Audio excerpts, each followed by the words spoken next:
Hello guys, Brad here again with another fragrance review. Today I'm going to look at a fragrance from the house of Frapin, and this one is called Terre de Sarment. This is just a little fragrance vial that I got from Lucky Scent a while back. I ordered my wife a bottle of Pacific Rock Moss about a year ago, and they gave me some of these samples, and finally got a chance to check this one out today.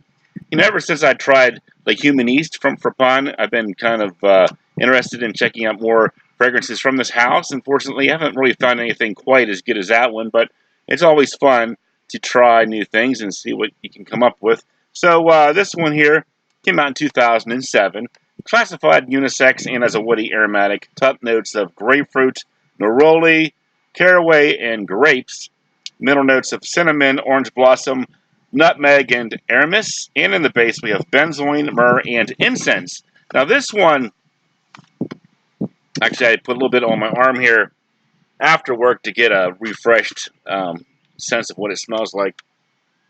Uh, Basically, a fragrance of contrasts here. You do get a lot of that orange flower or orange blossom type smell here, floral orange type citrus. It says grapes here. Some people might pick up on grapes a little bit, which is cool because grape isn't really a real common, fragrance accord in men's fragrances. So maybe a little bit of a grape, but definitely a lot of the orange blossom as well. But it's not like a real bright floral orange here. This one couples that bright floral orange with some more oriental type tones like you might typically find in cooler weather fragrances like the benzoin, the myrrh, and the incense. So you get the orange flower, and then in the base we get like that resinous, incensey, myrrh, benzoin type sweetness. So yeah, it's a little tricky to figure out when is the best time to actually wear this fragrance.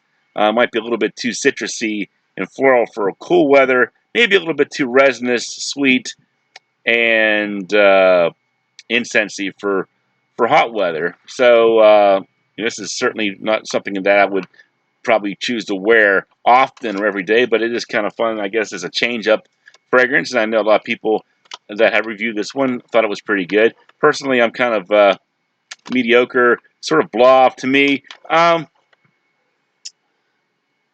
Somebody I think did say it had like sort of like a pumpkin pie kind of a feel to it, which I guess makes sense with cinnamon and nutmeg and stuff. But I think the orange flower kind of throws that off the tilt a little bit there, throws it off the axis a little bit, so it doesn't quite reach that type of Thanksgiving in a bottle type fragrance that you might be hoping for.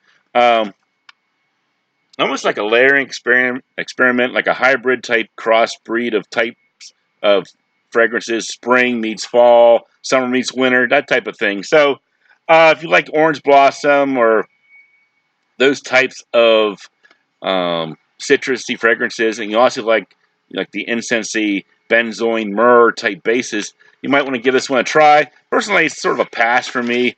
I'm glad I had a chance to check it out, but really didn't do much for me.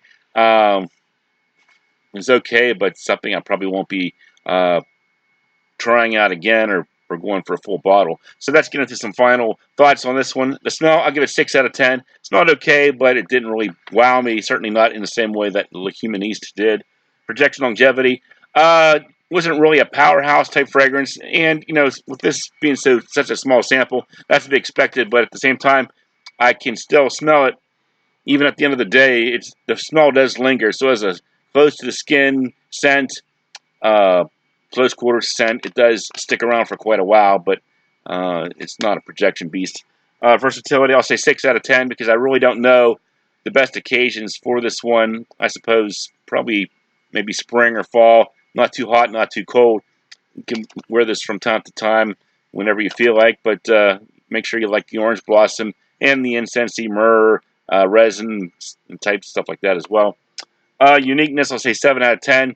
I think there are other fragrances that have sort of given orange, sort of like that oriental spin in the past, but this is, a niche take on that. But, even though this is a niche fragrance, I did see that Fragrance Net has the $6.85 for the 100 ml bottle, which is pretty good because usually Frapin fragrances are about twice that much. I know, like, you'd probably be lucky to get the Humaniste for under 150. So this is about half the cost of the Humaniste. But irregardless of the price, I still don't think it's worth picking up for me. But if you like the note breakdown, you're looking for something a little bit different in terms of orange blossom, but not too bright, or resinous incense, but not too dark, might want to give this one a try, see what you think. Overall, for me, 6 out of 10. So thanks for watching, and I'll talk to you guys later.